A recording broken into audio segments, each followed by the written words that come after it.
Olá, seja bem-vindo ao canal Boas Novas. Você vai assistir agora uma mensagem da Palavra de Deus ao seu coração.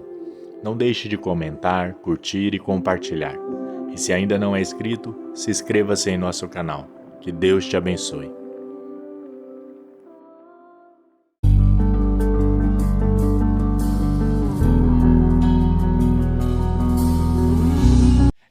Vamos lá, gente. Isaías, capítulo 40, do verso 28 até o 31. Eu vou ler na Nova Almeida atualizada. Isso vai ser o nosso ponto de partida e o trilho da nossa reflexão hoje. O texto sagrado diz assim: será que você não sabe, nem ouviu, que o eterno Deus, o Senhor, o Criador dos confins da terra, nem se cansa, nem se fatiga? A sabedoria dele é insondável. Ele fortalece o cansado e multiplica as forças ao que não tem nenhum vigor. Os jovens se cansam e se fatigam, e os moços de exaustos caem. Mas os que esperam no Senhor renovam as suas forças. Sobem com asas como águias, correm e não se cansam, caminham e não se fatigam. Eu vou pedir a gentileza de você repetir comigo a declaração do verso 29 e depois a do 31. Se você puder, me acompanha com gosto e vontade. Diga comigo: ele fortalece o cansado e multiplica as forças ao que não tem nenhum vigor. Agora o verso 31, diga: os que esperam no Senhor renovam as suas forças. Meu Deus, suplicamos que mais do que informação, o Senhor possa tocar as nossas vidas, que o sopro de vida do Teu Espírito Santo nos toque de uma forma especial. Que a Tua Palavra, além de formação, produza não apenas a fé necessária, mas trabalhada e aplicada de forma personalizada pelo Teu Espírito, produza em nós correspondência. Nós oramos desde já agradecidos por aquilo que o Senhor fará, em nome do Senhor Jesus. Amém. Bom, o tema da minha mensagem hoje é renovando as forças. Eu quero chamar a sua atenção para o que não apenas é uma promessa de Deus, quando a Escritura diz: ele fortalece o cansado, multiplica as forças ao que não tem nenhum vigor. Quando a Bíblia diz que os que esperam no Senhor renovam as suas forças, como além de uma promessa, é a revelação do seu intento, do seu propósito, da sua vontade. Obviamente o texto está falando a respeito de algo sobrenatural. Quando a Bíblia fala que a força dos jovens chega ao fim, a ponto deles caírem de exaustão, mas os que esperam no Senhor renovam as suas forças, ao mencionar os jovens e aqueles de vocês que já como eu passaram aquela metade da vida, né, já não estão mais na fase da juventude, sabe a diferença de disposição física. Um dia desses, chamei meu filho para a gente malhar junto, e depois ele falou: pai, e aí, quer correr uns 10 quilômetros? Falei: tu tá maluco? Né? Falei: você acha que eu tenho esse pique, essa sua disposição de 23 anos? Mas mesmo a moçada, que está no auge do vigor e da disposição hormonal, chega um momento que eles descobrem que tem um limite. Mas a Bíblia está dizendo: os que esperam no Senhor vão além. Então a Bíblia não está falando nem só de força natural e nem tampouco só de algo no aspecto físico, mas está falando de uma manifestação sobrenatural. Eu quero chamar a sua atenção para algo.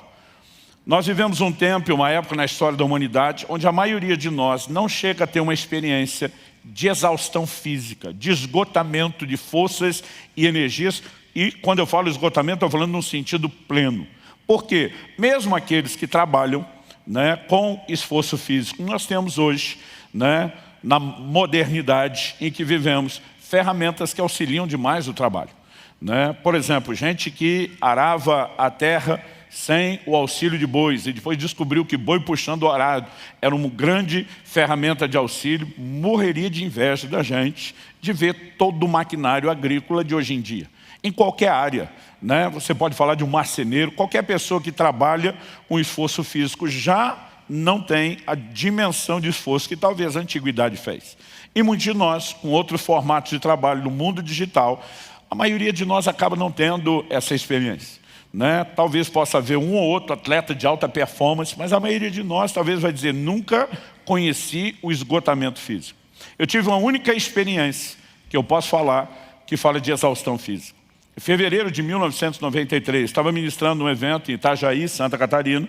Eu lembro que o evento terminava, acho que no domingo pela manhã, e a gente se programou ali no final da manhã, para o começo da tarde, ir para a praia. Tinha um grupo de irmãos que tinham vindo de Goiânia, né, um dos poucos estados do Brasil aí, que a gente fica sempre brincando com eles, vocês não têm mar, como se fosse uma grande coisa da qual se orgulhar. E eles resolveram que queriam conhecer o mar, nunca tinham tido contato com o mar. Quando nós chegamos, a praia estava toda sinalizada pelos bombeiros com bandeira vermelha, o mar estava de ressaca, mas apesar do perigo, eu falei para um irmão, um morador local que estava nos ajudando, falei, cara, essa turma nunca pisou na areia do mar, nunca viu o mar, nós temos que dar alguma coisa para eles. Ele falou, pastor, então vamos nesse lugar aqui. E aí quando nós entramos, estava mais ou menos assim, com água até só perto da cintura, porque ele estava preocupado. A gente não ficou 10, 15 minutos, ele falou para mim, pastor, eu conheço muito bem essa praia. Ele falou, do jeito que o mar começou a puxar, em 10, no máximo 15 minutos, essa turma não sai mais, mesmo quem sabe nadar. Eles não estão acostumados com isso. Eu acho melhor a gente mover esse grupo todo por precaução para aquele lado, deixar eles ainda mais no raso. Eu falei, vamos ter todo cuidado. Movemos o time todo. Tinha um cara que não era do grupo, estava conosco.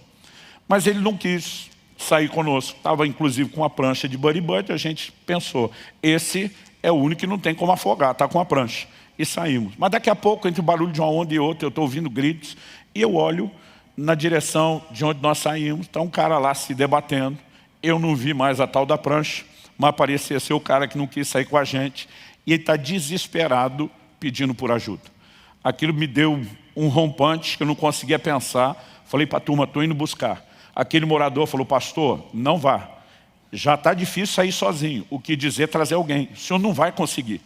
Ele falou, eu vou chamar o bombeiro. Eu falei, então chama o bombeiro para tirar nós dois, que eu vou tentar trazer esse cara até onde der. Né? Eu não conseguia pensar naquela hora, mesmo não tendo a experiência dele. E eu fui nadando na direção do cara. Não me deu muito trabalho, porque dizem que o perigo nessa hora é que o cara no desespero agarra e você afoga os dois.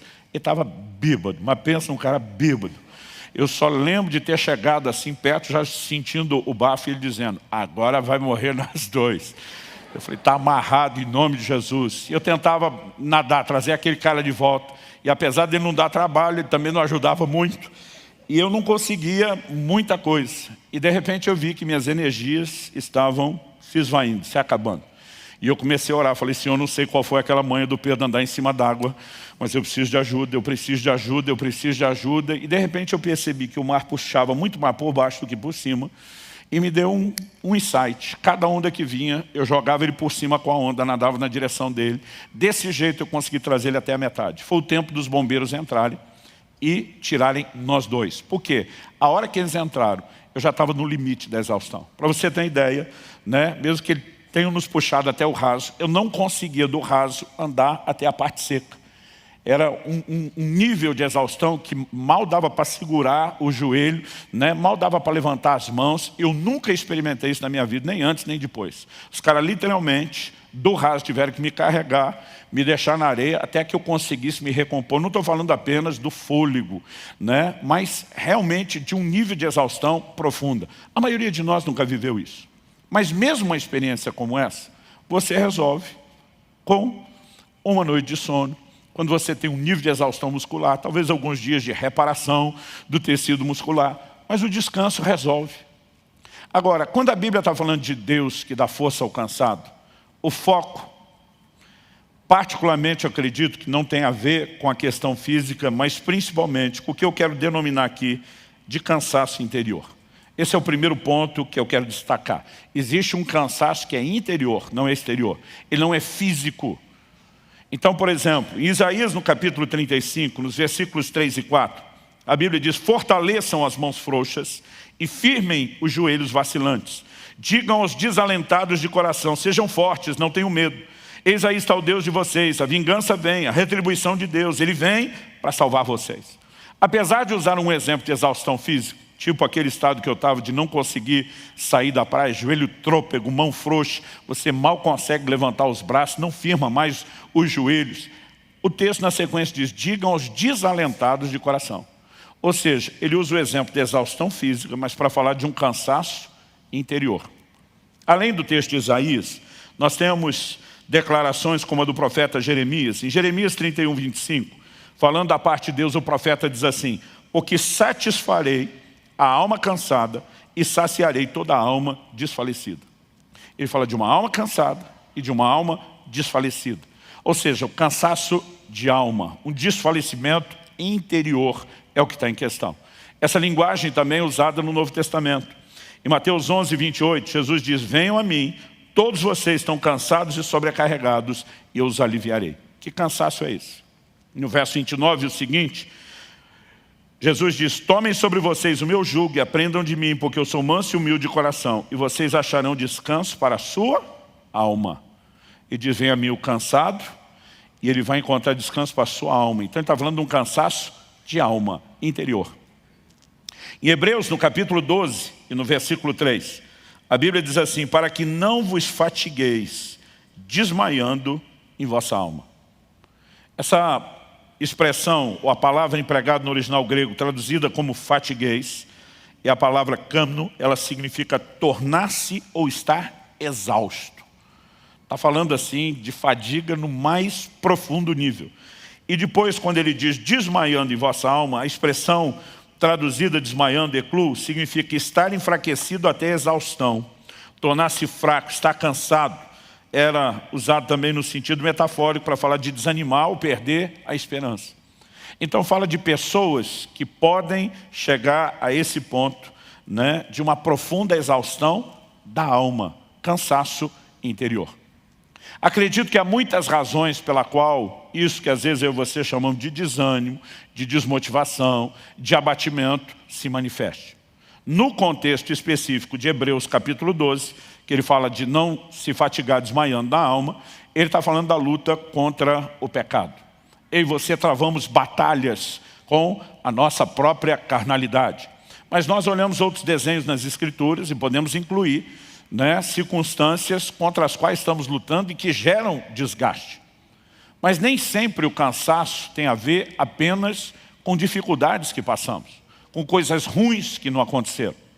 Às vezes esse cansaço interior vem do fato de que as coisas boas que esperamos ainda não aconteceram. Mesmo que não seja necessariamente algo ruim acontecendo, a espera, o livro de Provérbios diz que a esperança adiada, ela entristece o coração. Eu brinco que o brasileiro, da maior parte dos povos do mundo, é o que mais tem a capacidade de se reinventar na virada do ano. Eu não sei o que a gente consegue resetar dentro da gente do dia 31 de dezembro, para o dia 1º de janeiro, que a gente acende esperança e diz: esse ano vai. Não importa se no outro não foi. E aí você passa o ano pilhado, tal, mas o ano acaba e você diz: não foi de novo. Mas de repente, naquele culto de passagem do ano, alguma coisa acontece e a gente: mas esse vai. E aí não vai de novo, né? E depois no outro você diz: mas esse vai. Em algum momento, depois do 3º ou 4º ano, alguns de nós começamos a perder aquela empolgação da virada, porque é algo que o próprio manual do fabricante diz que acontece comigo e com você. A esperança adiada, ela entristece o coração. Mas o interessante é que a Bíblia não fala de um cansaço que vem só de coisas ruins, ou da falta da concretização de coisas boas, mas eu e você podemos nos cansar até mesmo com coisas que são extremamente positivas. Por exemplo, em Gálatas, no capítulo 6, no versículo 9, a Bíblia diz: e não nos cansemos de fazer o bem, porque no tempo certo faremos a colheita. Ele diz: se não desanimarmos. Então ele relaciona a ideia de cansar, de fazer o bem, com desânimo. Algo nos paralisa. Em algum momento você olha e diz: não sei se está dando resultado, se essa pessoa está recebendo como deveria, se está valendo a pena fazer o que eu faço. E a Bíblia não diria sobre não cansar de fazer o bem, se fazer o bem não cansasse. Então até fazer o bem cansa. Um dia uma pessoa me perguntou: pastor, fazer o bem cansa? Eu falei: vou te dar duas respostas. A primeira, indiscutível, está lá na Bíblia. E eu citei Gálatas 6,9. Falei a segunda: a senhora é uma dona de casa dedicada à sua família, louvável por isso. Mas mesmo amando seu marido e seus filhos da forma como a senhora ama e dedica, eu lhe pergunto: cuidar deles todo dia não cansa? Ela disse: cansa. Falei: a senhora tem a sua resposta, na Bíblia e na prática. E quando esse cansaço se instala, seja lá qual for a razão pela qual ele veio, nós estamos aqui apenas especulando algumas coisas que talvez ajude você a mapear e localizar se você está lidando com a questão do cansaço interior ou não. Quando eu e você começamos a entrar nesse estado de cansaço, um dos termômetros onde isso aparece é na nossa vida de oração. No Salmo 69, verso 3, o salmista afirma: estou cansado de clamar e a minha garganta secou. Os meus olhos esmorecem de tanto esperar por meu Deus. Eu digo que aqui ele já saiu do nível oração e foi para o choração. Né? É muito mais um lamento, é muito mais um desabafo do que qualquer outra coisa. Se isso não fosse verdade, de que o cansaço parece se manifestar e paralisar até a nossa vida de oração, porque em Lucas 18:1, a Bíblia diz que Jesus teria contado uma parábola sobre o dever de orar sempre e nunca desanimar. De alguma forma esse desânimo contagia a vida de oração e a gente começa a perceber não só a indisposição, talvez de fazer o bem, de lutar contra uma circunstância ou contra a questão do pecado, mas até mesmo de orar. E é quando nesse outro terreno a coisa começa a se manifestar que eu e você podemos ter problemas maiores. Porque pelo menos esse aspecto da oração é o ponto onde a gente podia mudar e reverter o quadro. E eu quero chamar a sua atenção para o fato de que Deus fez uma promessa. Ele fortalece o cansado. Ele multiplica as forças ao que não tem nenhum vigor. É a sua palavra e Ele é fiel àquilo que Ele falou. Pastor, então é só eu estar cansado que Deus vai agir? Não. A Bíblia diz que os que esperam no Senhor renovarão as suas forças. Então, Deus está dizendo o seguinte: Ele se revela como o eterno, o Criador dos confins da terra, o Senhor que não se cansa e nem se fadiga. E esse Deus que não se cansa, que não conhece o que é cansaço, porque é um ser absoluto, completo, onipotente, Ele diz: eu quero usar o que eu tenho, que é essa força que nunca se cansa, para estender a você que não tem o que eu tenho, a força que te faz superar o seu cansaço, inclusive o seu interior. Mas de alguma forma esse posicionamento de esperar, de depender de Deus, é que pode nos conectar com uma provisão, repito, sobrenatural. Estou falando de algo que é maior do que mera motivação ou encorajamento emocional. E nós precisamos aprender a conectar com Deus. Quando experimentamos sua intervenção, e essa é a segunda coisa que eu vou destacar, a primeira foi enfatizar o cansaço interior, eu e você podemos viver dois níveis distintos de experiência com Deus, no que diz respeito à forma como Deus nos fortalece quando estamos cansados. A primeira delas, eu definiria como aquela quando o Senhor vem a nós. A segunda, eu definiria como aquela que nós temos que ir a Deus. E não importa a dinâmica, se o Senhor está vindo ao nosso encontro, se nós decidimos ir ao dele, são dois formatos reconhecidamente bíblicos através do qual Deus se manifesta e intervém na nossa vida. Então me deixa dar tanto um exemplo bíblico como um exemplo pessoal que ilustre a aplicação da verdade bíblica sobre cada um dos dois. Em 2 Timóteo, no capítulo 4 e nos versículos 16 e 17, o apóstolo Paulo diz assim: na minha primeira defesa, ninguém foi a meu favor, todos me abandonaram. Outra tradução diz: ninguém esteve ao meu lado. A NVI diz: ninguém apareceu para me apoiar. E depois de dizer que todos o abandonaram, Paulo diz que isso não lhe seja posto na conta. Verso 17: mas o Senhor esteve ao meu lado e me revestiu de forças, para que através de mim a pregação fosse plenamente cumprida e todos os gentios a ouvissem, e fui libertado da boca do leão. Eu acho o máximo Paulo falar: e daí? Que essa turma com quem eu tinha uma expectativa, gente que me ama, que se importa, que eu contava que estivesse lá, não apareceu. Ele diz: o Senhor esteve ao meu lado e me revestiu de forças. Ou seja, esse posicionamento de Jesus estar ao lado, não é Ele estava ao meu lado para fiscalizar, para ver como eu iria reagir. Ele estava ao meu lado para intervir. Ele estava ao meu lado para me revestir de forças.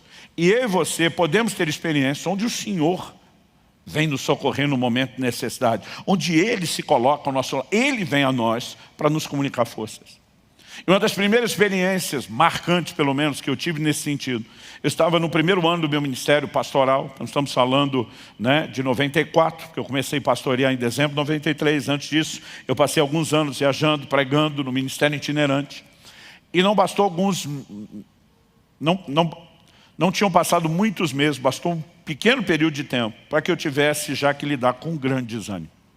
Foi uma somatória de circunstâncias, lutas e desafios pessoais, que envolvia inclusive o recentemente ter deixado a casa dos pais, morar no estado e num lugar longe, numa época que a comunicação era complicadíssima e dificílima, né? Some-se a isso outros problemas e crises que eu mesmo vim enfrentando, os desafios de um ministério pastoral que era diferente de quem vivia no itinerante, só de conferência de avivamento em conferência de avivamento, agora ajudar os crentes a lidar com os problemas, você ter a realidade do dia a dia, de gente que você investe e não corresponde, aquilo tudo foi somando. Eu lembro de uma manhã que eu acordei para lá de desanimado.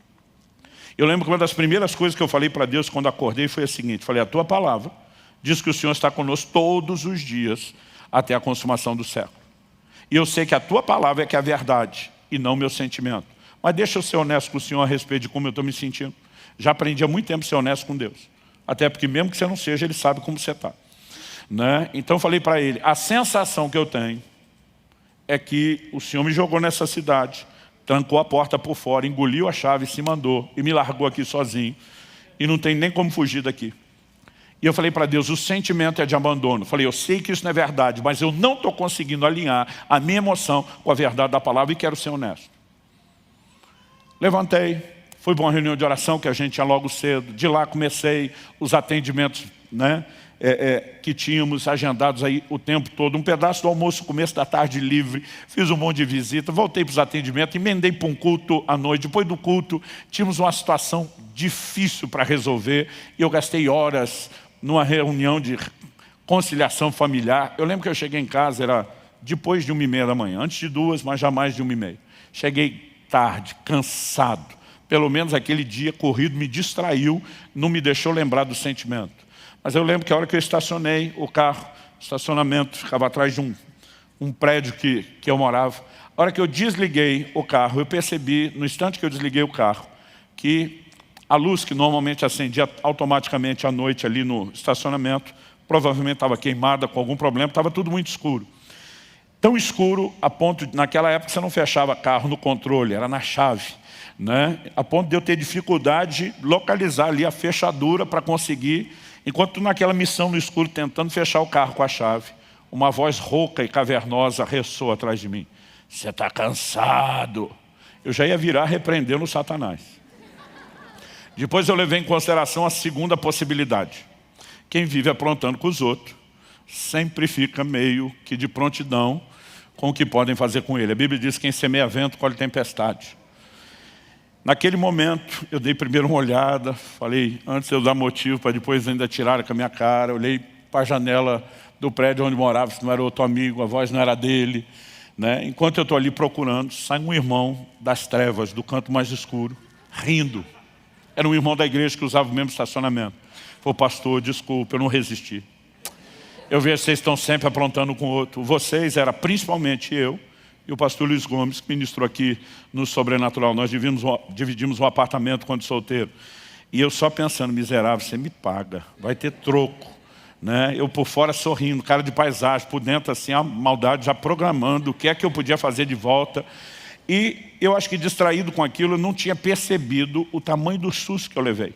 Na hora de subir a escada, e era um andar só, o apartamento que eu morava era um andar de cima só. Eu percebi o tamanho do susto, que as pernas estavam mole. Estava difícil subir a escada, eu só pensando, vai ter troco. Mas ao mesmo tempo que eu planejava a minha vingança, eu estou nessa, não quero que me peguem de novo. Então eu entrei com muito cuidado na casa, dei uma boa olhada.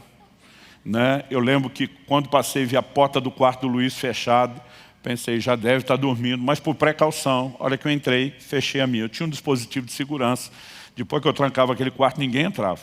Mesmo assim, por precaução, olhei embaixo da cama, nada. Abri o guarda-roupa, eu sei que você vai ficar tentando imaginar tudo que a gente aprontava um com o outro, coisa de moleque mesmo. Quando eu tinha certeza que não tinha mais ninguém para me dar um susto, fui para a cama dormir. E, gente, eu calculo que deve ter sido de 2 a 3 minutos só. Porque eu lembro que foi o tempo de eu deitar do lado direito, senti que não acomodou, virei de costa a nada, virei para o lado esquerdo, para o lado da parede. A hora que eu virei para o lado da parede, uma mão me pegou no ombro. Depois de toda aquela checagem, que não tem ninguém, sabendo que não tem ninguém como entrar.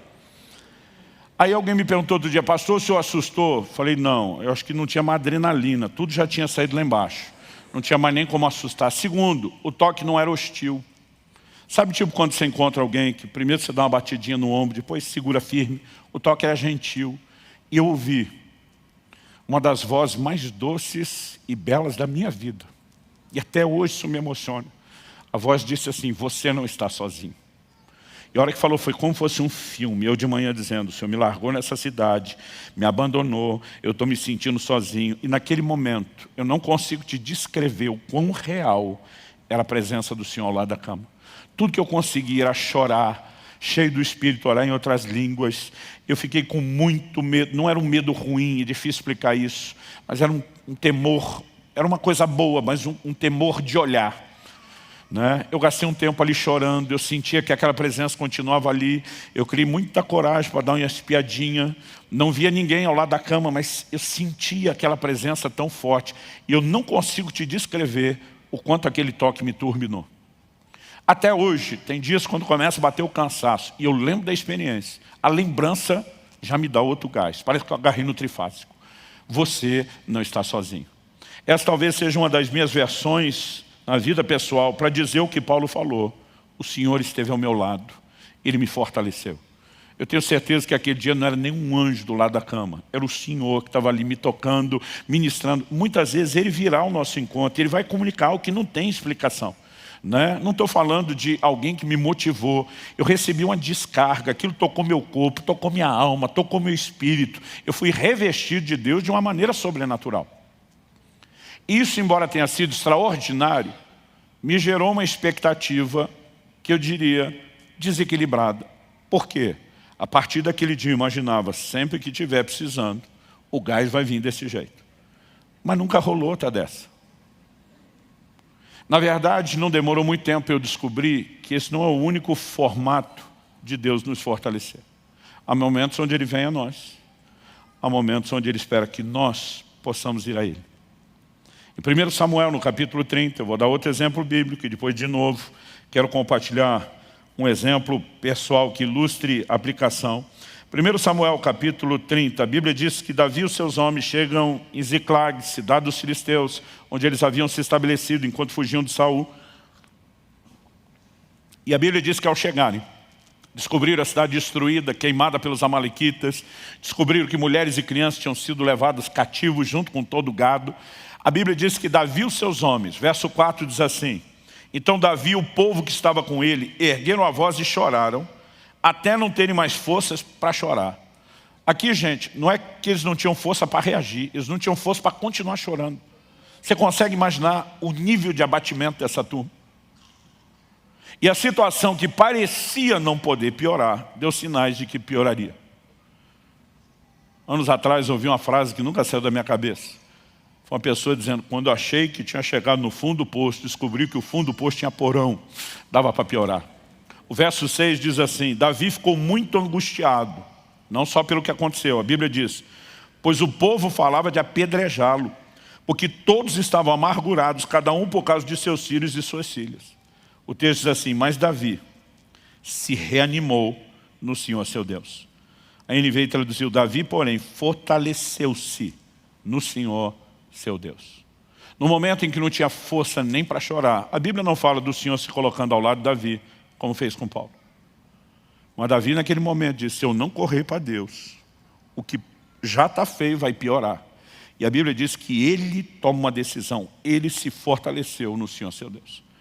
Ele não apenas encontra forças para lutar, a história mostra que ele consegue animar os seus homens, eles saem no encalço dos amalequitas, não apenas numa missão de vingança, eles resgatam tudo e todos que se perderam. A história termina com uma intervenção de Deus, mas foi necessário alguém decidir ir ao encontro do Senhor e dizer, eu vou encontrar forças para lutar.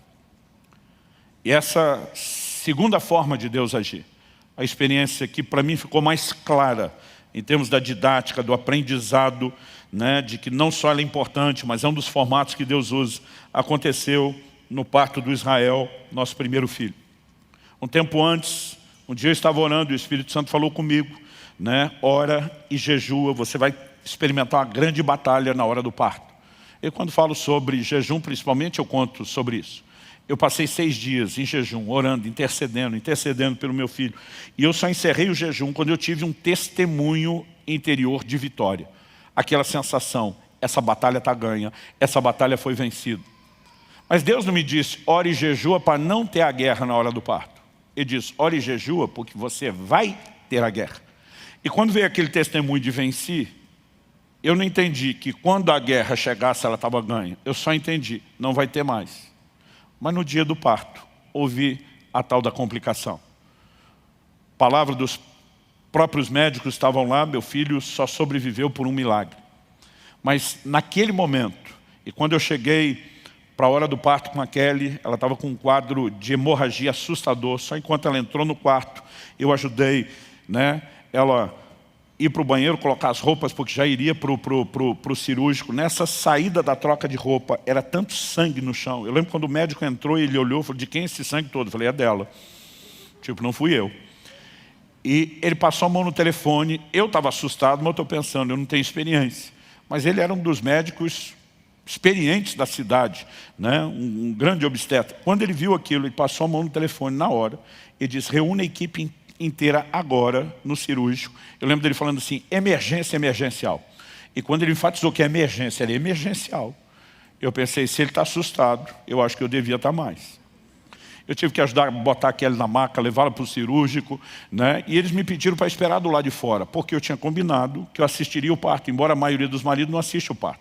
Ele fica de costas para a cena do crime, e a mulher, além de dar luz à criança, tem que ficar consolando o marido. Vai dar tudo certo, meu amor, vai dar tudo certo.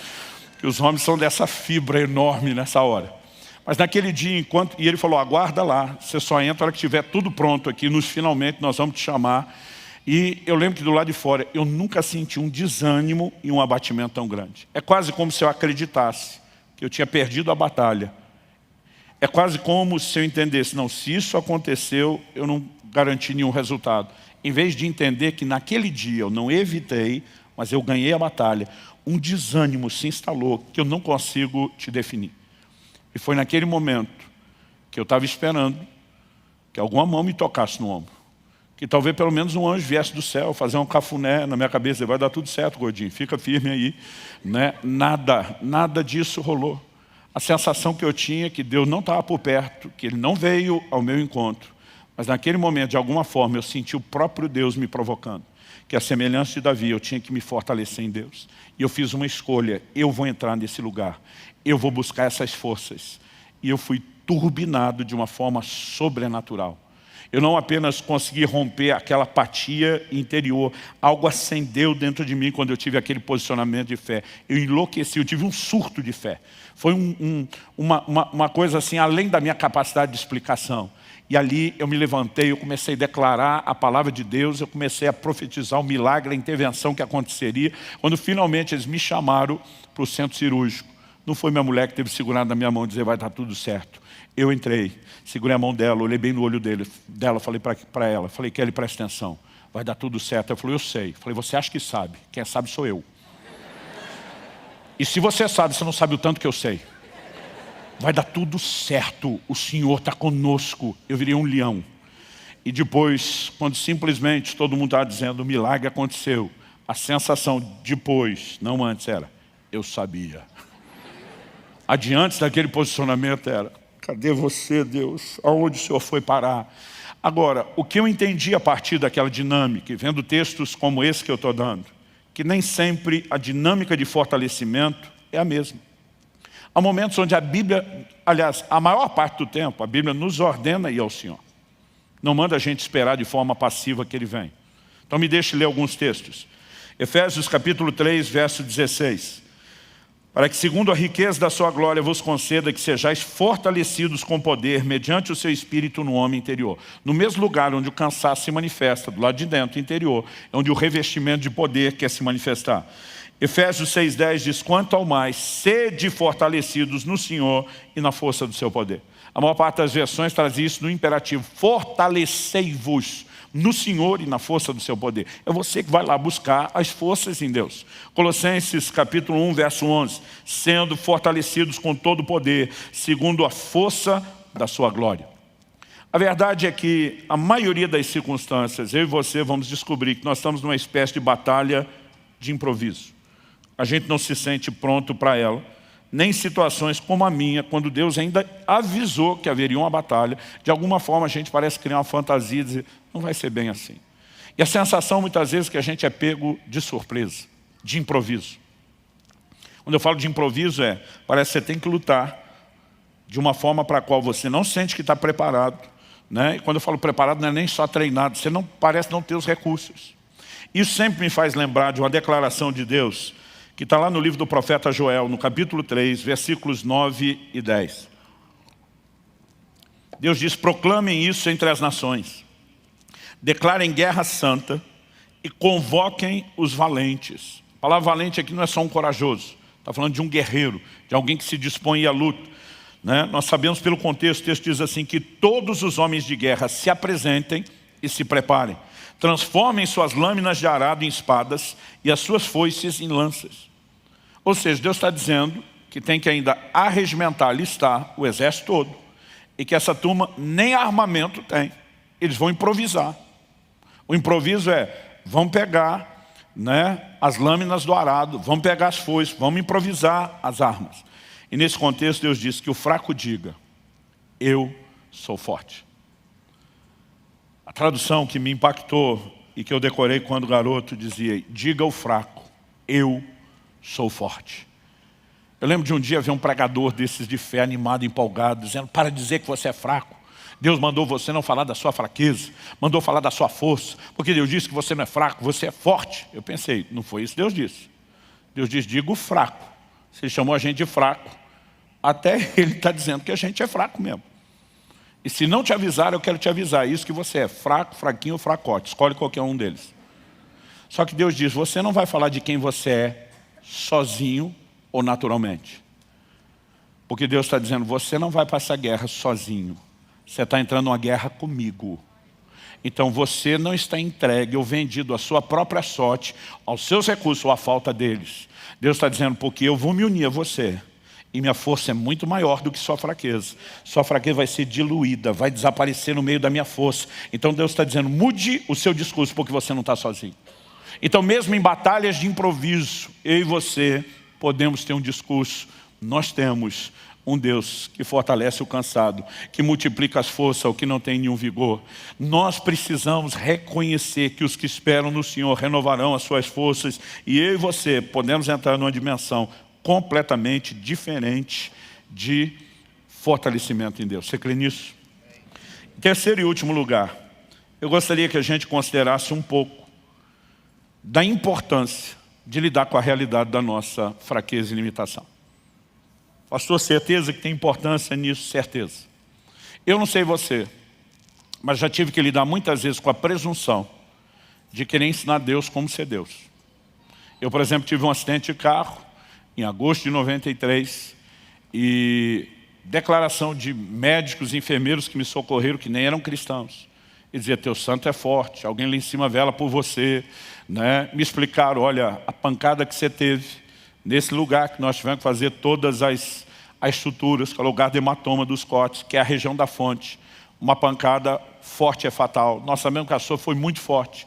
Os resultados da tomografia são esse aqui, me apresentaram. Eles disseram: a gente não entende, honestamente, como você está vivo, como você não entrou em coma, com esse nível de traumatismo craniano e com essas evidências. Eu lembro que um dos enfermeiros dizia: nós tivemos que reconstruir mais de metade da sua pálpebra esquerda. Ele falou: não consigo imaginar o que quer que seja que rasgue isso. Eu imagino que foi o óculos na pancada. Ele falou: eu não consigo imaginar o que quer que tenha rasgado de tal forma a sua pálpebra, de qualquer ângulo, que não tenha tocado seu globo ocular e vazado ele, você perdido a vista, né? Então todo mundo só falava de milagre, milagre, milagre. Eu lembro que eu falava para Deus: milagre por milagre, já que o Senhor vai fazer um, não podia ter arrumado o carro lá em cima na estrada, em vez de ele cair na ribanceira? Em vez de só ser grato por aquilo que Ele tinha dado, eu estava dizendo: o Senhor não podia ter feito melhor? Agora, será que só eu, que já tive esse tipo de dificuldade, ou alguns de vocês também tentaram ensinar Deus a ser Deus? Uma das coisas que me incomodava é dizer: Deus, o Senhor está aí, dizendo que você não se cansa, não se fatiga. Mas o Senhor nos fez de um jeito que a gente se cansa e fatiga. O Senhor não podia ter feito a gente mais parecido com o Senhor? Seres incansáveis, indesanimáveis.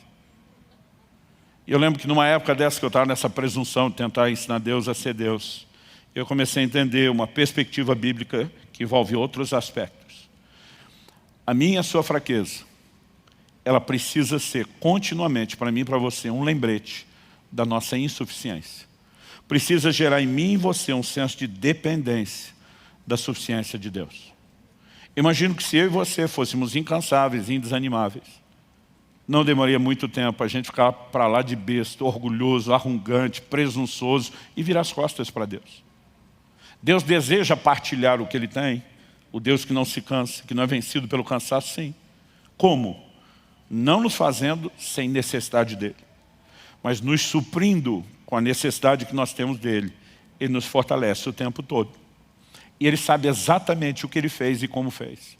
A perspectiva que a Bíblia aborda sobre essa questão das nossas fraquezas, normalmente é essa.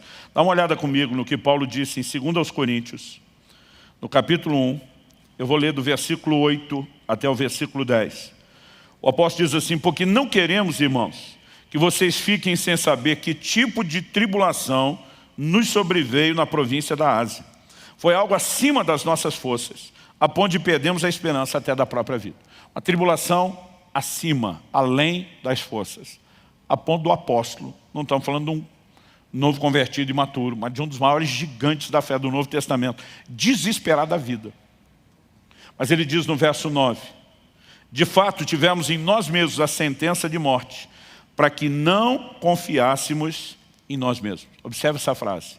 Para que não confiássemos em nós mesmos, e sim no Deus, que ressuscita os mortos, o qual nos livrou e ainda livrará de tão grande morte. Nele temos esperado que ainda continuará a nos livrar.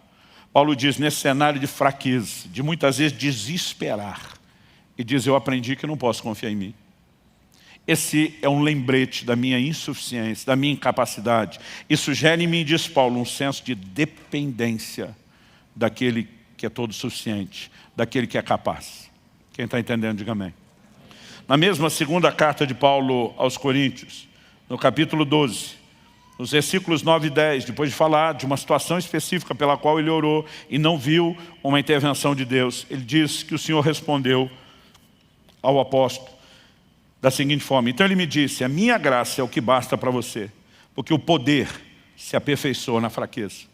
Outras traduções dizem, o meu poder se aperfeiçoa na fraqueza.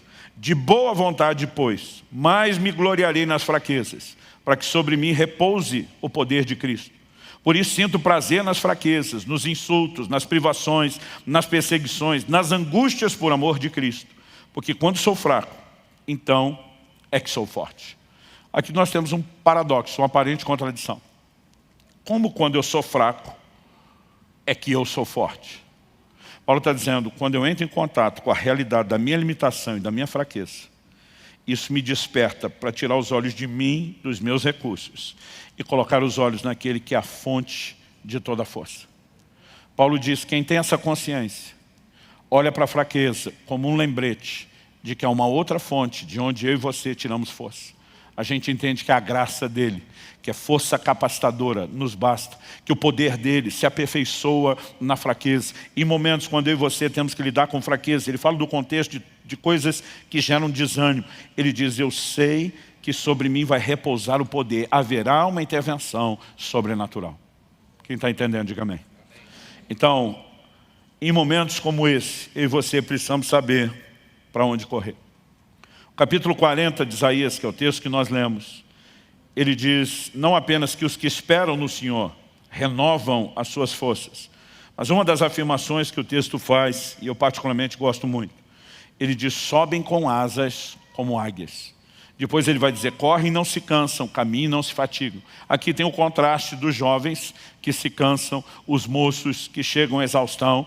E depois ele vai dizer, os que esperam no Senhor correm e não se cansam, caminham e não se fatigam. Mas no meio ele diz, sobem com asas como águias. Essa ilustração, para mim, ela é algo que me empolga e me empolga demais. Eu e você, talvez, possamos não perceber de imediato qual é a alegoria usada, porque no contexto aqui, né, da nossa fauna, da biologia, não só do continente, do país, da nação brasileira, mas pelo menos da época que nós vivemos, nós não temos acesso às águias. Mas vamos falar de outras aves que usam da mesma sabedoria. Porque está falando das águias que elas conseguem subir, né? Como normalmente as águias alcançam as maiores alturas. você raramente vê ela batendo as asas, se esforçando. Ela normalmente abre as asas, não apenas para planar, mas ela pega as correntes de vento. Essa é a razão pela qual muitas vezes essas aves estão subindo, rodando em ciclos, porque elas pegam o lugar da corrente ascendente e elas usam uma força que não é delas para alçarem maiores alturas. Mas no contexto aqui do Brasil, a gente pode trocar a águia pelo urubu. Eu não sei porque todo mundo ri, o pobre do urubu nem de longe tem a mesma moral que a águia.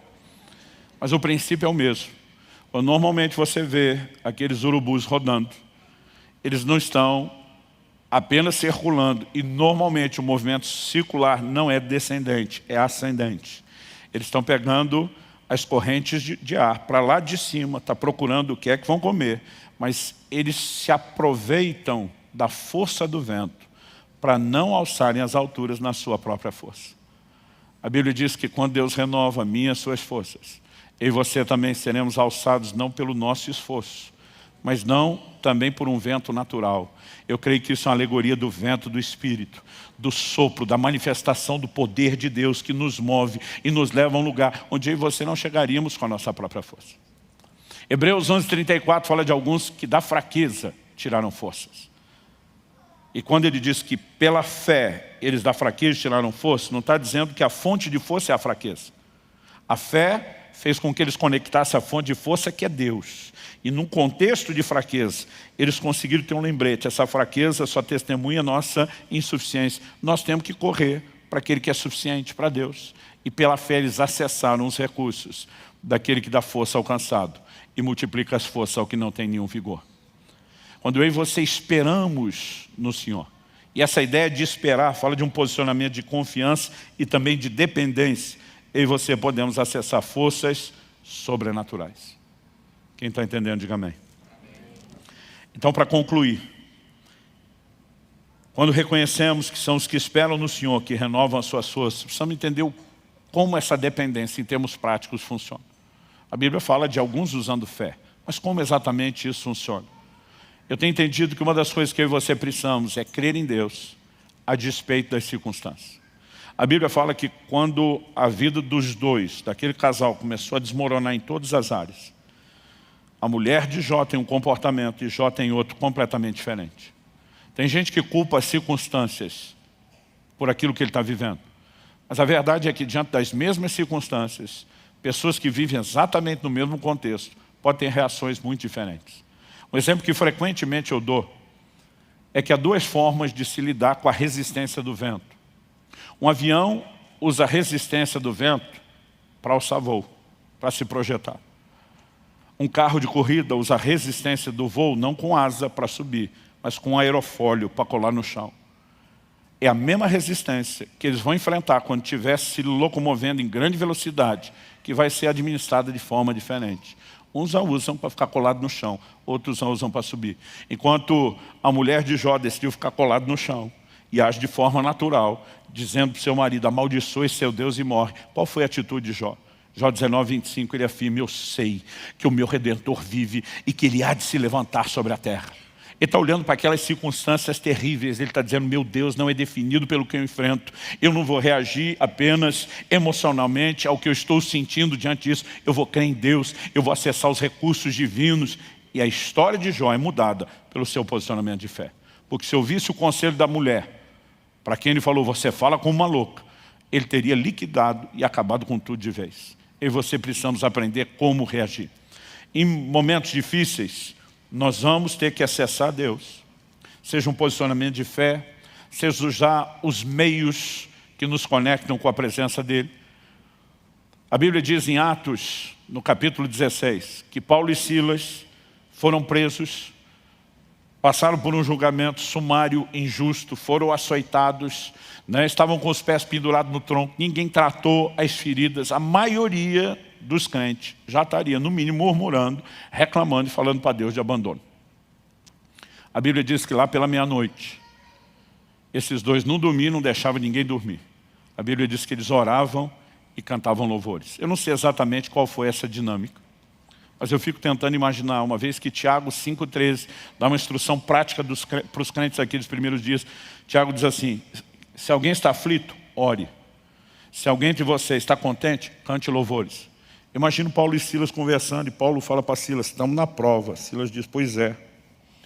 Ele diz, a aflição está pesada. Outro diz, verdade.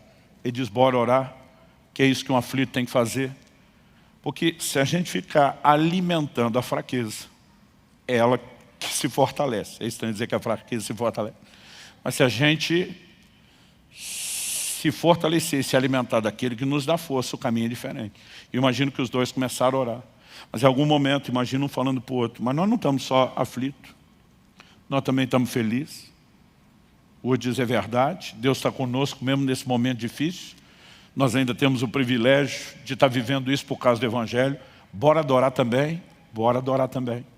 Eu vi um pastor uma vez apresentar a teoria, eu ri muito, sabia que ele estava brincando, mas isso me fez lidar com a coisa de uma forma mais divertida. Ele disse que quando os dois começaram a cantar, isso explica porque houve o terremoto naquela cadeia.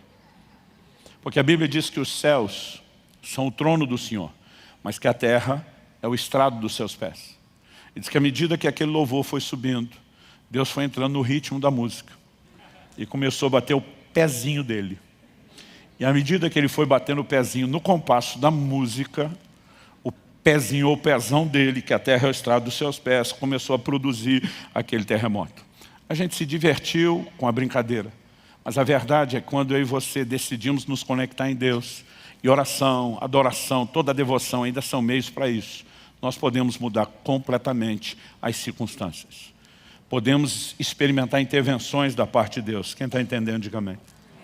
Mas algo que eu sempre digo para quem está vivendo um momento de cansaço, aprenda a receber, não só diretamente de Deus quando Ele te toca, não só diretamente de Deus quando você foi a Ele, como Paulo e Silas foram, mas muitas vezes, o mesmo Paulo vai falar de uma força e um socorro que Deus manifestou através de pessoas. E a gente precisa saber receber de Deus através de outros. Em 2 Coríntios, no capítulo 7, nos versículos 5 e 6, particularmente eu creio que aqui Paulo está falando do que aconteceu lá em Filipos, quando eles foram presos. Ele diz, porque quando chegamos à Macedônia, e a cidade de Filipos era parte da Macedônia, não tivemos nenhum alívio. Pelo contrário, em tudo fomos atribulados. Lutas por fora, temores por dentro. Não bastasse o perrengue do lado de fora, ele diz, ainda tinha que lidar com os sentimentos, os temores do lado de dentro. Mas ele diz assim, porém Deus, que consola os abatidos. Diga comigo, Deus, que consola os abatidos. Então Paulo diz, porém Deus, aí ele lembra uma característica de Deus, que consola os abatidos, nos consolou com a vinda de Tito. Quantas vezes na minha caminhada eu tive momentos de encontrar mensageiros de Deus, não demorava para reconhecer.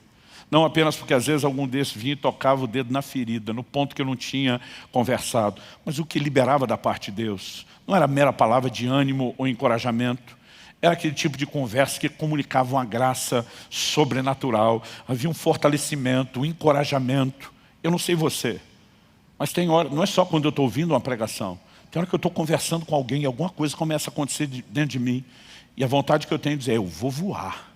Eu vou voar. Algum negócio acende, parece eletrificar a fé dentro de mim, né? Agora, há momentos onde Deus vai enviar alguém para nos abençoar. Mas você já parou para pensar, e muitos de nós já tivemos essa experiência, você já parou para pensar que em outros momentos, Deus quer usar você para fortalecer a outras pessoas? Isaías, capítulo 50, verso 4, fala dessa outra dinâmica. Ele diz, o Senhor Deus me deu uma língua erudita, para que eu saiba dizer boa palavra ao cansado. Boa palavra não é apenas uma boa explicação, não é só um bom conselho, não é só uma boa dose de encorajamento. É quando eu e você carregamos algo que não é nosso, é sobrenatural, comunica vida da parte de Deus. E eu quero que você possa pensar que a razão pela qual você está ouvindo isso hoje é que talvez você chegou aqui cansado e você está precisando renovar suas forças. Mas talvez Deus esteja te abastecendo para que você leve algo para outras pessoas que estão cansadas. E as duas opções podem ser parte do propósito que Deus tem para você. Eu queria que você ficasse em pé para parecer que está acabando.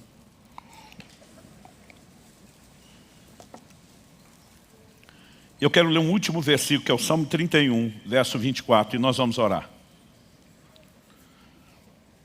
O texto, muito alinhado com o que nós lemos em Isaías 40, diz: sede fortes e revigore-se o vosso coração, vós todos que esperais no Senhor.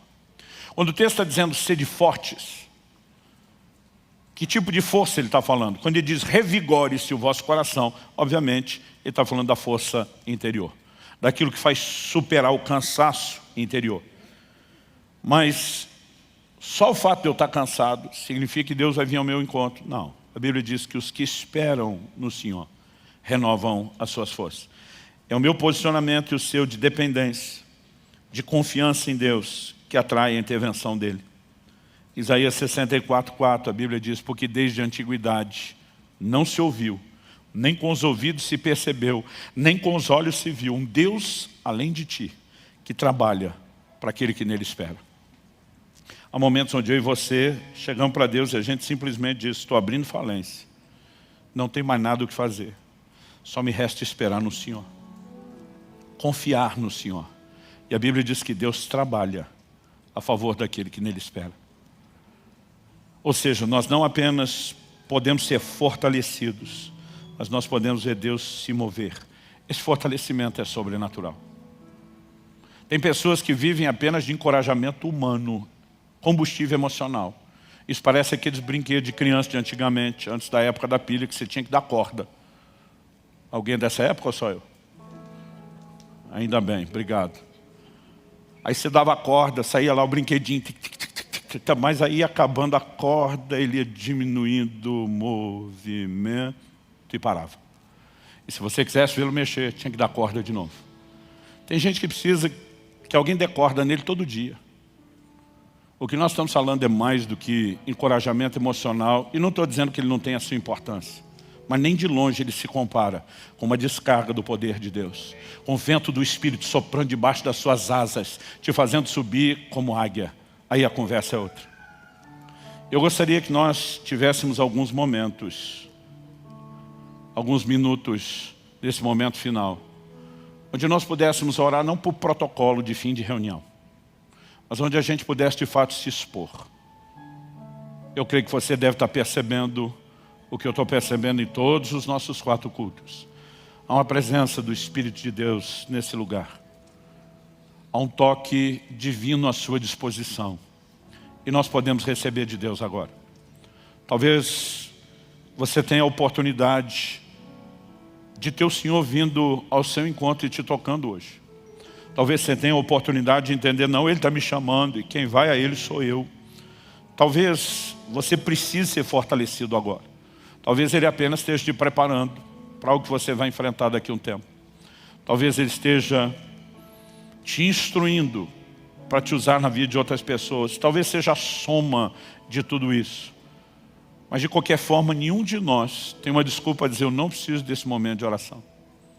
Eu quero que você não apenas peça: Espírito Santo, me ajude, me dirija na aplicação prática disso. Mas eu gostaria que você orasse dizendo: Senhor, eu quero o toque do Teu Espírito na minha vida. Eu quero a manifestação do Teu poder na minha vida.